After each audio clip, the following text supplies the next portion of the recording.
Magandang araw po sa ating lahat, lalo na sa lahat ng ating mga taga-subaybay dito sa Snacks Devotional Group Official YouTube channel. Ako po ay nagagalak na makasama ko kayong muli sa ating maikling pagbubulay-bulay sa mga oras na ito.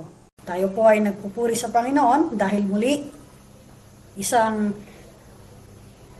pribilehiyo ang naipagkaloob upang patuloy na maging kasangkapan ng Diyos sa paghahayag ng kanyang mensahe at sa pagsisimula ng taon, tayo ay magsama-sama upang patuloy na magpalakasan at magpatatag sa pamamagitan ng salita ng ating Diyos. Basahin na po natin ang banal na kasulatan at ito po ay matatagpuan sa Aklat ng Mateo, Kabanata 25, talata 14 hanggang 18. Matthew chapter 25, verses 14 to 18. Babasahin ko po dito sa salin ng Magandang Balita Biblia. Ganito po ang sinasabi: ang paghahari ng Diyos ay may tutulad sa isang taong maglalakbay. Kaya't tinawag niya ang kanyang mga tauhan at ipinagkatiwala sa kanila ang kanyang ari-arian. Binigyan niya ng salaping ginto ang bawat isa ayon sa kanilang kakayahan. Binigyan niya ang isa ng 5,000 salaping ginto, ang isa na may 2,000 salaping ginto, at ang isa pa ay 1,000 salaping ginto. Pagkatapos nito, siya'y umalis. Kumilos agad ang tumanggap ng 5,000 salaping ginto at ipinangalakal iyon. Kumita siya ng 5,000 salaping ginto. Gayon din naman, ang tumanggap ng 2,000 salaping ginto ay kumita pa ng 2,000 salaping ginto. Ngunit ang tumanggap ng 1,000 salaping ginto ay humukay sa lupa at itinago ang salaping ginto ng kanyang Panginoon. Tayo po ay napagpala sa pagkabasa ng banal na kasulatan na ating pagbubulay-bulayan sa gabing ito. Tayo po ay dumulog sa panalangin. Dakila at makapangyarihang Diyos, nagpupuri at nagpapasalamat kami sa pagkakataon na pagbulay-bulayan muli ang iyong mga salita. Aming dalangin na sa pagkakataon na ito, patuloy na mangusap ka sa bawat isa sa amin at anuman ang mensahe mo sa gabing ito, ito ay hindi lamang naming papakinggan, kundi patuloy na maitanim sa aming puso, maiukit sa aming mga isip, at higit sa lahat, patuloy na maibahagi namin at maging buhay ng bawat isa sa amin. Ito po ang aming dalangin sa pangalan ni Jesus. Amen. Tuwing sumasapit ang bagong taon, lahat tayo naghahanda dahil excited tayo dahil panibagong taon ang binigay sa atin. Handang-handa tayo at buong tapang na gusto natin na lahat ng pangarap natin, lahat ng plano natin sa taon na ito, magtagumpay. Kaya nga, sa ating buhay, lahat ay sisikapin natin gamitin dahil gusto natin na maging maayos ang ating buhay. Ayaw natin ng isang buhay na magulo, ayaw natin ng isang buhay na kung ano-ano lang ang takbo. Kundi gusto natin ito ay maging maayos. Kaya lahat ng paghahanda, ginagawa natin sa ating buhay. At dahil may paghahanda, lahat din ng paraan para maabot natin yung ating mga pangarap ay gagawin natin. Ang teksto na ating binasa sa gabing ito ay nagpapakita ng mga alipin at nung Panginoon na nagkatiwala sa kanila nung kanyang ari-arian. Sa talatang ito, inihalintulad ng Panginoong Hesus ang kaharian ng Diyos doon sa isang tao na maglalakbay na kung saan tinawag yung mga alipin at sa kanila ipinagkatiwala yung mga ari-arian niya. At nakikita natin na bawat isa binigyan ng salaping ginto ayon sa kanilang kakayahan. Hindi pantay-pantay yung naibigay, pero yun ay ibinigay dahil doon sa kakayahan nila na i-manage yung mga salaping ginto na yon. At makikita natin na yung 2 alipin, ginamit nila kaagad yung salaping ginto, ipinangalakal at kumita, lumago pa yung salaping gintong yun. Samantalang yung isa, na isang libo na nga lang ang hawak niya, hindi pa ipinangalakal, kundi itinago. Marami sa atin, alam natin ang kahulugan ng paghahari ng Diyos. Alam natin na tulad ng paghahanda sa mga okasyon, meron tayong ginagawa. At lahat pinagsisikapan nating makamtan. Pero yung iba, madalas sa atin, katulad ng alipin na binigyan ng 1,000, wala nang ginagawa. Pagkatapos na malaman natin yung roles, yung lahat ng pangarap natin na gusto natin, minsan naghihintay na lang tayong matupad at wala na tayong gagawin pagkatapos. Pero ang buhay ng isang mananampalataya ay hindi maaaring manatiling na itatago lang ang bawat kaloob na ibinigay ng Diyos. Kung paano na tayo ay may mga bagay na gustong matupad, ang Diyos din gusto niyang ipalaganap yung kanyang kaharian sa mundo. Tayo ay tulad ng mga alipin na pinagkatiwalaan. Ang Panginoon, siya yung naglalakbay. Iniwan sa atin yung pamamahala na ipahayag ang Ebanghelyo. Iniwan sa atin yung pagkakataon para humayo at ang buhay na ito gamitin unang-una sa karangalan ng Diyos. Hindi lang para sa pansarili nating buhay.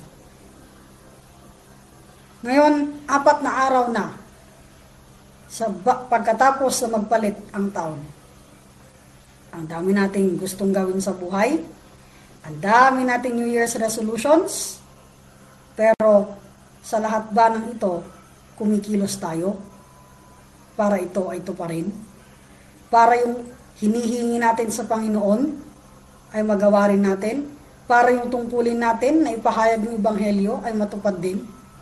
O katulad tayo ng isang alipin na alam niya yung dapat niyang gawin, na kahit 1,000 yung hawak niya ay dapat niyang ipangalakal, pero itinago lang at naghihintay lang ng pagbabalik ng kanyang Panginoon. Itong New Year na ito, mga kapatid, ipinapaalala sa atin ang dalawang mahalagang bagay. Una, ang pagiging Kristiyano ay dapat meron kang desire na humayo. Ano yung nakita natin doon sa dalawang alipin? Kumilos sila agad. Pagkatapos silang tanggapin lahat ng pinagkatiwala sa kanila, kumilos sila kaagad. Hindi na sila nagaksaya ng panahon. Makikita natin na lumago agad yung salapi na ipinagkatiwala sa kanila.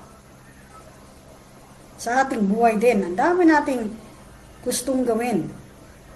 Pero tulad ba ng mga alipin na ito, kumikilos ba tayo para ito ay matupad? O hinihintay na lang natin na panahon ng magbigay ng katuparan sa lahat ng ito? Yung kagustuhan natin na makakilala yung ating pamilya sa Diyos, yung community, yung ating mga kaibigan, ginagawa ba natin yun? Dahil yung katulad ng mga talents, itong talents kasi ay pera ito. Hindi ito yung talent na alam natin ngayon. Kasi pag binabanggit ang talent ngayon, ang iniisip lang ay yung skills na binigay sa iyo. Pero ang talent kasi ay pera. Pera ito talaga noong unang panahon. Ito yung tawag sa pera nila noon. Kumbaga sa ngayon ay dollar o peso ang tawag natin dyan. At bawat isa niyan, mahalaga. Kaya nga yung dalawang alipin, ginamit nila agad yung talent, yung pera. Sa atin din, maraming binigay ang Diyos sa atin. Isa na dito yung buhay, yung kalakasan mo, yung karunungan, lahat ng pagpapala na nasa iyo ngayon. Saan mo ba yan gagamitin ngayong taon na ito? Ikaw ba ay hahayo para sa Panginoon? Yung paghayo ay hindi lang yung paghahayag ng Ebanghelyo, kung hindi, kung paano mo ipapakita rin ang pagmamahal ng Diyos sa kanila. Sa iba't ibang paraan, hindi lang sa pagbibigay ng pisikal at material na bagay. Kaya mo bang gawin din yun? Kasi ang paghayo ay hindi natatapos sa pakikinig lamang at hindi rin natatapos sa pag-share lang ng gospel, kundi sa lahat ng pagkakataon ang inaasahan sa atin, katulad ng 2 alipin na ito. Dahil hindi natin alam kung kailan babalik ang Panginoon, ito ang misyon natin bilang mga alipin na pinagkatiwalaan ng lahat ng pagpapala sa ating buhay. Kung paano na yung isang magulang, gusto niya na yung kanyang anak, matupad yung pangarap niya sa kanyang anak. Siya ay kumikilos, hindi lang siya naghihintay, kundi kumikilos siya. Lahat gagawin niya para yung pangarap niya na anak niya makapagtapos, matupad lahat yun. Ang paghahari din ng Diyos ay ganito. Hindi tayo pwedeng maghintay lang na darating na ang Panginoon, tapos okay na. Inaasahan din sa atin na dapat magpakita tayo ng paghayo. Huwag lang tayong magtago dyan. Huwag lang tayo sabihin na, sila na lang. Kasi sila naman ang may kaloob na mag-share. Kaya sila na lang. Ako naman, dito na lang din. Sapat na nakikinig, sapat na nag-amen, okay na yun. Pero, ang kaharian kasi ng Diyos ay hindi isang katulad lang ng kaharian ng tao na nandyan lang, makikita mo, tapos yung hari, andyan lang, naging nag-uutos. Pero ang kaharian ng Diyos, ang ina-expect, lahat ay kumikilos para yung ebanghelyo mapakinggan din ng lahat. Para yung mga bagay sa ating buhay na nais ng Diyos matupad. Kailangan natin kumilos. Ikalawa na makikita natin dito ay yung gamitin ang lahat ng nasa atin para sa parangalan ang Diyos. Ano ba nasa atin? Yung mga material na bagay na nasa atin, hindi yan atin. Yung oras, yung karunungan, kahit itong mga gadgets na ito, kahit sabihin natin na pinaghirapan nating bilhin, lahat ng ginamit dito ay hindi naman atin. Kaya, ang goal natin ay gamitin ito para pasayahin, parangalan ang Diyos. Katulad ng mga alipin na ito, ang goal nila ay para yung ipinagkatiwala sa kanila ay lumago at sa pagbabalik ng Panginoon nila, meron silang maipresenta, maibalik nila yung ipinagkatiwala sa kanila. Tayo ay pinagkatiwalaan ng isang mahalagang bagay, ang buhay at kaligtasan na taglay natin. Maraming tao pa rito sa mundo ang hindi ito nakakarinig. O kahit narinig na nila, hindi pa rin nila naintindihan. Sana huwag tayong tumulad dun sa alipin na itinago lang sa lupa. Uwi na lang, bahala lang yung binigay sa kanya. Ano man ang nasa iyo, ito ay mahalaga. Hindi yan ibinigay kasi yan lang ang kaya mo. Kung hindi binigay yan kasi gusto ng Diyos na sa maliit na bagay na yan na nasa iyo ngayon, magamit mo para maparangalan mo siya. Magamit mo para yung buhay na ito ay maging daan para makakilala sa iba yung mga tao sa paligid mo. Tayo ngayon ang mga alipin na pinagkatiwalaan ng Diyos.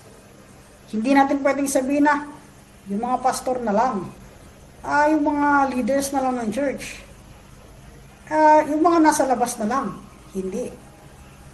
Kasi bawat isa sa atin na nandito, bawat isa sa atin na nagsasabing alipin ng Diyos, yung buhay natin, dapat natin gamitin para sa Kanya. Bawat isa may pinagkatiwala sa atin. Kaya nga, inaasahan sa atin na ito ay gagamitin natin ng maayos. Kung paano nasa ngayong taon na dumating na ito, marami tayong plano at pangarap na gustong gawin, na gusto nating matupad. Ine-expect natin na lahat yun magaganap. Pero kailangan tayong kumilos. Ganun din ang nais ng Diyos sa atin. Sa lahat ng pagpapala na ating tinanggap, sa lahat ng pagkakataon na nasa atin, gamitin natin para yung pagliligtas ng Diyos maranasan ng iba. Itong bagong taon na ito ay hamon sa atin na patuloy na humayo, na patuloy na ipahayag yung Ebanghelyo. Kahit na hindi sila makinig, kahit na i-reject kanila, pero sa bawat pagpapalit ng taon, pinaaalala na bawat oras mahalaga. Kaya sana, huwag mo itong sayangin. Huwag mo itong itago. Huwag mo itong sarilinin. Kung hindi, humayo ka, ihayag mo ang Diyos at gamitin mo lahat ang buong lakas mo para siya lang ang parangalan sa buhay mo. Dahil sabi nga, buhay na kaloob ng Diyos, sa paglilingkod sa Diyos at sa kapwa, dapat mong ialay. Sa ngalan ng Ama at ng Anak at ng Espiritu Santo. Amen.